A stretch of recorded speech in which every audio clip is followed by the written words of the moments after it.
Sur une carrière environ de 37 années, j'ai passé un tiers de temps en formation, en spécialisation, en stage divers, pour acquérir les capacités qui étaient nécessaires dans mon métier.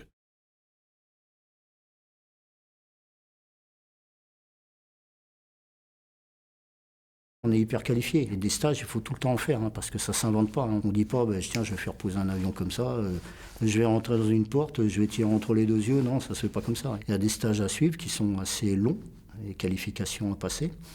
Donc ça, c'est le cœur du métier, hein. J'ai 28 ans quand même de CPA10, donc de FS. J'apprends encore maintenant et j'ai encore passé des qualifs et encore une année de ça, hein, pour pouvoir progresser.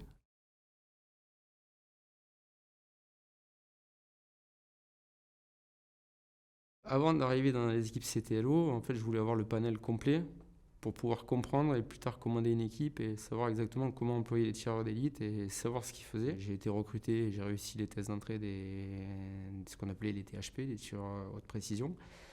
C'était à l'époque des stages qui se faisaient avec le RAID d'ailleurs. Donc on avait des échanges avec eux, on allait sur le camp des Garrigues à Nîmes. Ça permet d'avoir un panel complet et de croiser beaucoup de spécialistes, hein, et de travailler avec.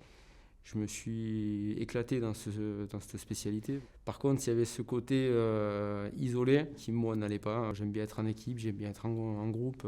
Et en fait, le côté action me manquait de voir les potes rentrer dans la baraque. Ben, à un moment, je me suis dit, je suis pas avec eux, quoi. Moi, j'avais l'impression d'un peu les laisser tout seuls et je préférais être dans la chenille d'une équipe qui rentrait. Donc j'ai vite basculé en fait après au CTLO dans un groupe de la 3e compagnie aussi, où là j'ai passé tous les tests et je suis rentré et je pense que c'est les plus belles années de ma vie.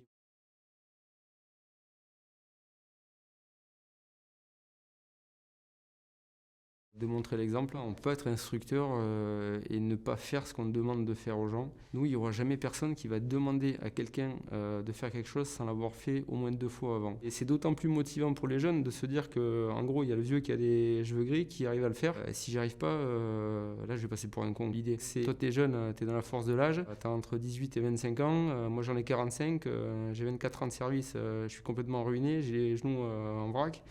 Est-ce que je te demande de le faire? Je le fais et je transpire même pas et je respire correctement, quoi. Je suis pas essoufflé. Donc ce que je te demande c'est ça et si t'as pas le niveau, ben, tu sors, quoi.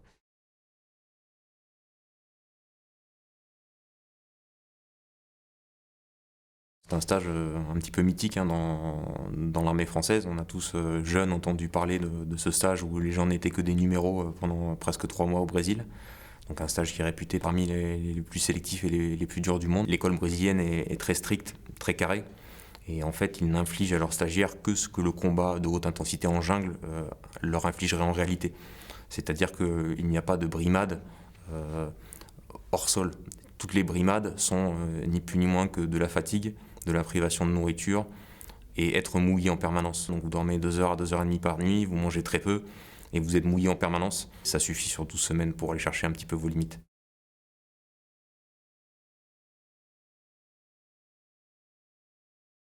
Non, jamais, jamais. Il y a eu des moments difficiles, mais jamais l'abandon n'a été une option.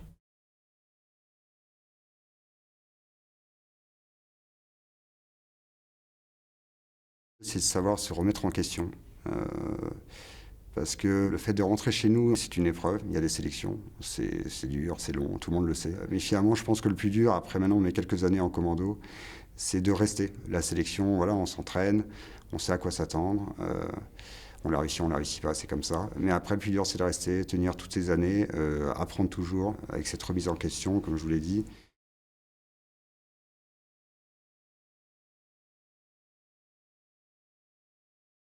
L'écrémage a été fait déjà bien en amont. On récupère environ 10% de la population commando. Donc c'est du personnel qui a entre 10 et 12 ans déjà dans les forces spéciales. On les évalue physiquement. Donc ils ont les mêmes épreuves qu'ils ont pu avoir quand ils étaient opérateurs, sur un cycle plus court. Une fois que cette partie d'évaluation physique et sur toutes les procédures qu'ils ont pu engendrer pendant ces années, on les sélectionne et après on a une formation pour pouvoir leur donner les billes pour pouvoir commander du personnel sur le terrain. Donc là, c'est procédure radio, c'est procédure de tir, c'est de l'encadrement, c'est des niveaux supérieurs dans l'aérocordage, c'est des niveaux supérieurs en franchissement, c'est du commandement maritime.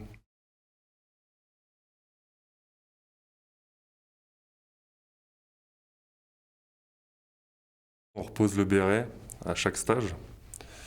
Donc il faut que la remise en question elle soit acceptée et vouloir encore redonner plus quand certaines personnes ont donné déjà beaucoup pendant 10-12 ans. Se dire qu'il faut encore apprendre pour pouvoir évoluer. La plupart du temps, c'est un manque de confiance en soi parce que je pense que beaucoup ont la capacité d'y arriver. Et sinon, ça c'est des résultats physiques qui commencent à descendre par rapport à l'âge ou des blessures qui datent un petit peu. Et aussi la capacité de reproduire la totalité du spectre commando. Il y en a qui se sont spécialisés pendant un certain temps, d'autres qui ont vécu plein de choses. Et là, quand on arrive au chef de groupe commando, on redemande la totalité du spectre commando.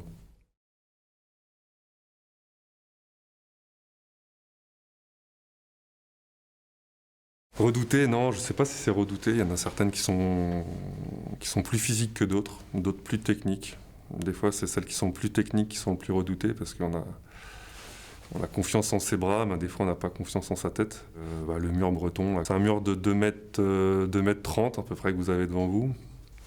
Et devant, vous avez une petite douve qui doit faire 1 mètre, de large pour prendre l'impulsion avec un sac à 6 kg, 7 kg sur le dos, plus son arme, en ayant fait déjà quasiment la moitié du parcours pour arriver sur cet obstacle, où souvent, la plupart tapent le mur et descendent dans le trou, et puis recommencent. Et souvent, c'est l'arrêt, c'est ici que tout s'arrête.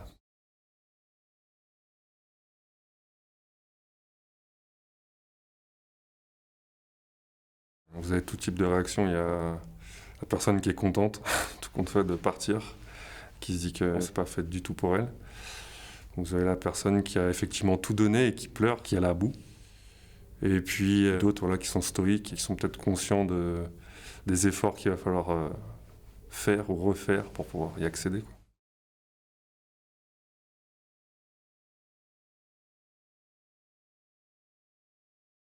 J'étais instructeur pour les BE à ce moment-là, pour la formation initiale, élémentaire.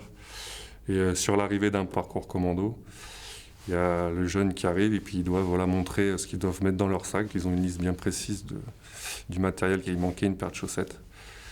Donc une paire de chaussettes, on se rend bien compte, c'est quoi, quelques grammes. Ça ne changeait pas du tout le chrono pour lequel ils couraient depuis le début. Malgré tout, ce n'était pas conforme à ce qu'on leur avait pu leur donner, à mettre dans leur sac. Donc on a rajouté une corde qui fait à peu près 2 kilos, puis on lui a demandé de refaire le parcours. Avec ses petits yeux de personnes à bout de souffle, à bout d'effort, il est reparti au départ. Il a refait la totalité du parcours en faisant mieux que le premier.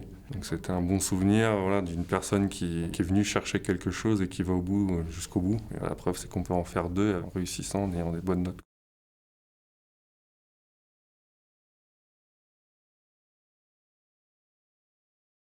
Elles sont diverses et variées. C'est ce qui fait l'essence même des forces spéciales. Un groupe de forces spéciales, c'est pas une spécialité par individu, c'est plusieurs compétences qui permettent justement à ce minimum de personnes de pouvoir gérer un maximum de situations.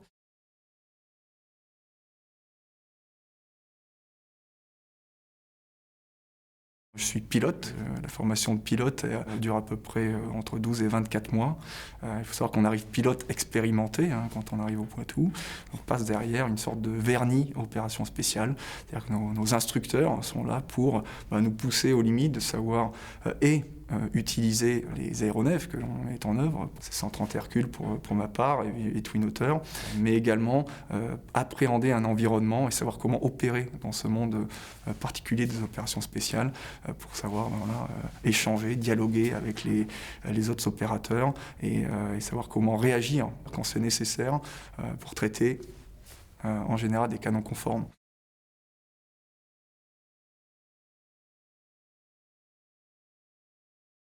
L'apprentissage en vol, c'est l'expérience. Parce que clairement, on ne peut pas commander la mauvaise météo pour notre entraînement. S'il fait beau, il fait beau. Si on passe un test en vol et que ce jour-là, il ne fait pas beau, qu'il y a de la pluie ou des orages, eh bien, ça fait partie de notre progression d'être capable de faire face à l'un ou à l'autre. Et en fait, on apprend en grandissant. On ne peut pas apprendre sur papier à voler dans des conditions dégradées. On peut savoir quoi faire, mais après, il faut l'avoir vécu et il faut avoir été à côté de quelqu'un de plus expérimenté, qui s'est voulu rassurant, qui a montré comment on pouvait faire les choses en sécurité pour apprendre tout doucement.